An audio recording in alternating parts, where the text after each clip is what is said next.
Ready?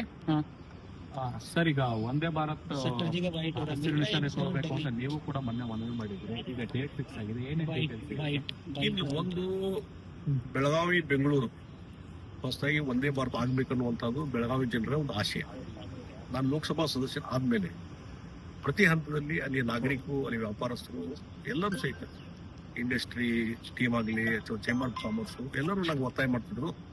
ಒಂದು ಪುಣಾದಿಂದ ಬೆಳಗಾವಿ ಒಂದೇ ಭಾರತ ಮತ್ತು ಬೆಂಗಳೂರಿಂದ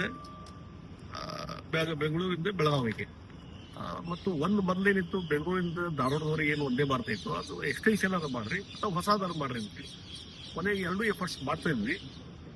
ಒಂದಿಲ್ಲೊಂದು ಅಬ್ಸ್ಟ್ಯಾಕಲ್ ಬರ್ತಾ ಇದ್ವು. ಕೊನೆಗೆ ಅದನ್ನ ಎಕ್ಸ್ಟೆನ್ಷನ್ ಇದ್ದು ಒಂದೇ ಭಾರತ ಹೊಸ ಟ್ರೈನ್ ಕೊಡ್ತೀನಿ ಅನ್ನುವಂಥದ್ದು ಅನೌನ್ಸ್ ಮಾಡಿದ್ರು ರೈಲ್ವೆ ಮಿನಿಸ್ಟ್ರು. ಅದಕ್ಕೂ ಖುಷಿ ಆಯ್ತು, ಒಳ್ಳೇದಂತ ಸ್ವಾಗತ ಮಾಡಿದ್ವಿ. ಈಗ 3-4 ತಿಂಗಳಿಂದ ಅದು ಪ್ರಯತ್ನ ನಡೀತಿತ್ತು. ಅಲ್ಲಿಂದ ಇಲ್ಲಿವರೆಗೆ ಅದಕ್ಕೆ ಚಾಲನೆ ಸಿಕ್ಕಿರಲಿಲ್ಲ.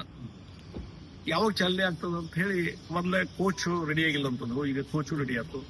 ಈಗ ಪ್ರಧಾನಮಂತ್ರಿ ಚಾಲನೆ ಕೊಡ್ಬೇಕು ಅನ್ನುವಂಥದ್ದು ಆಸೆ ಇದ್ದಾಗ ಇದು ಕಳೆದ 1.5 ತಿಂಗಳಿಂದ ಆಗ್ತಾ ಇತ್ತು. ಕೊನೆಗೆ ನಾನು ನಿನ್ನೆ ಸನ್ಮಾನ್ಯ ಪ್ರಧಾನಮಂತ್ರಿ ನರೇಂದ್ರ ಮೋದಿಜಿ ಅವ್ರನ್ನ ನಿನ್ನೆ ಮಧ್ಯಾಹ್ನ ಭೇಟಿಯಾಗಿದ್ದೆ. ಅವರಿಗೆ ಭೇಟಿಯಾಗಿ ಈ ಒಂದೇ ಭಾರತ ಆಗುವುದರಿಂದ ಬಹಳ ಜನರಿಗೆ ಅನುಕೂಲ ಆಗಿದೆ. ಇದನ್ನ ಎಲ್ಲರೂ ಪಾಪ್ಯುಲರ್ ಒಂದು ಪ್ರೊಜೆಕ್ಟ್ ಅಂತಾರೆ. ಇದೊಂದು ರೈಲ್ವೆ ಪಾಪ್ಯುಲರ್ ಆಗಿದೆ. ಅದಕ್ಕಾಗಿ ಬೆಳಗಾವಿ ಜನರ ಅಪೇಕ್ಷೆ ಇದೆ. ಈಗಾಗಲೇ ನೀವು ನಿಮ್ಮ ಡೈರೆಕ್ಷನ್ ಮೇಲೆ ಅದಕ್ಕೆ ಹೊಸ ಟ್ರೈನು ಕೊಟ್ಟಿದ್ದೀರಿ, ಆದ್ರೆ ಅದಕ್ಕೆ ಇನ್ನೂ ಚಾಲನೆ ಸಿಕ್ಕಿಲ್ಲ. ಅದಕ್ಕೆ ಅದು ನಿಮ್ ಕಡೆಯಿಂದ ಚಾಲನೆ ಸಿಗ್ಬೇಕಂತ ಎಲ್ಲರ ಆಶೆ ಇದೆ. ಆದಷ್ಟು ಬೇಗ ಅದಕ್ಕೆ ಒಂದು ನೀವು ಚಾಲನೆ ಕೊಡ್ರಿ ಅಂತ ನಾನು ರಿಕ್ವೆಸ್ಟ್ ಮಾಡಿದ್ದೀನಿ.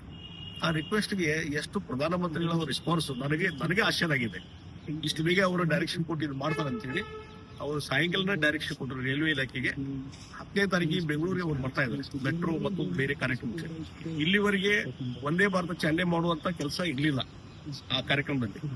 ನಿನ್ನೆ ಹೋಗಿ ನಾನು ರಿಕ್ವೆಸ್ಟ್ ಮಾಡಿ ಒಂದು ಬೇಡಿಕೆ ಇಟ್ಟಿದ್ದ ತಕ್ಷಣವೇ ಅದಕ್ಕೆ ಸ್ಪಂದನ ಮಾಡಿ ನರೇಂದ್ರ ಮೋದಿಜಿಯವರು ಇವತ್ತು ಈ ಒಂದೇ ಭಾರತ ಬೆಳಗಾವಿ ಬೆಂಗಳೂರು ಇದಕ್ಕೆ 10ನೇ ತಾರೀಕಿಗೆ ಮತ್ತು ಇನ್ನೂ 2 ಒಂದೇ ಭಾರತ ಟ್ರೈನ್ಗಳಿಗೆ ಚಾಲನೆ ಕೊಡುವಂತದ್ದು ಮಾಹಿತಿ ರೈಲ್ವೆ ಇಲಾಖೆಯಿಂದ ನಮ್ಗೆ ಬಂದದೆ.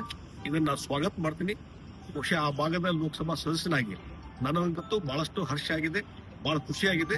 ಬೆಳಗಾವಿ ಜನರು ಬೆಳಗಿಂದ ನನಗೆ ಫೋನ್ ಮಾಡ್ತಾ ಇದ್ದಾರೆ, ಬಹಳ ಒಳ್ಳೆಯ ನಿರ್ಧಾರ, ಒಳ್ಳೆಯ ಆಗ್ತದೆ, ಬೆಳಗಾವಿ ಡೆವಲಪ್ಮೆಂಟ್ ದೃಷ್ಟಿಯಿಂದ ಇದು ಒಳ್ಳೆಯದು ಅಂತ ಹೇಳಿ ನನಗೆ ಅಭಿನಂದನೆಗಳನ್ನು ಸಲ್ಲಿಸ್ತಾ ಇದ್ದಾರೆ. ಹೀಗಾಗಿ ನಮಗೆ ಬಹಳ ಖುಷಿಯಾಗಿದೆ. ಇದನ್ನು ಸ್ವಾಗತ ಮಾಡ್ತೀನಿ. ಇದು ಒಂದು ಒಳ್ಳೆಯ ಬೆಳವಣಿಗೆ ಅಂತ ನಾ ಹೇಳ್ತೀನಿ. Okay, thank you.